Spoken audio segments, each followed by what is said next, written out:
गर्मी का मौसम आने वाला है और पानी की किल्लत ना हो, इसके लिए तरह तरह के उपाय लगातार किए जाते हैं। नगर निगम इस विषय पर ध्यान अवश्य देता है, लेकिन नगर निगम दुर्ग के मालवीय नगर में जो पाइपलाइन फूटी है, पहली तो पाइपलाइन ये फूटी हुई है और दूसरी जो बड़ा सा पाइपलाइन जो है वो पीछे फूटा हुआ है, उस पर ध्यान क्यों नहीं दे रहा है, ये समझ से परे है। आपको बता दें कि लगभग अभी जब हमने कुछ लोगों से बातचीत की, वो कैमरे के सामने नहीं आए, वो लोग जो यहाँ काफी समय से रहते हैं, लेकिन ऑफ कैमरा उन्होंने बताया कि लगभग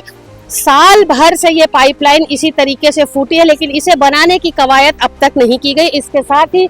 ये वाला जो स्थान है ये भी पाइपलाइन फूटी है, यहाँ से भी फव्वारे के जैसे पानी निकल रहा था, उस पर पत्थर रख करके अभी उस पाइपलाइन को दबाया गया है। इन दो जगह इन दो पाइपलाइनों को बनाने की कवायद नगर निगम अब तक क्यों नहीं कर रहा है, ये समझ से परे है। इसके साथ ही आपको बता दें, पानी जो है वो सभी लोगों के लिए जरूरी है, मनुष्य से लेकर इंसान, जानवर सभी पानी का उपयोग करते हैं और पानी जल है तो कल है, ये वाली बात नगर निगम के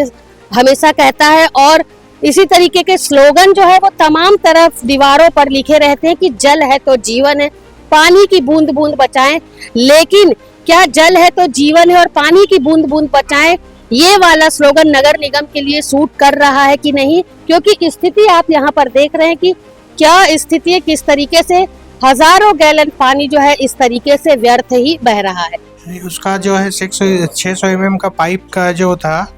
उसका मतलब जो काम करने वाले फील्ड वर्कर तैयार कर रहे थे,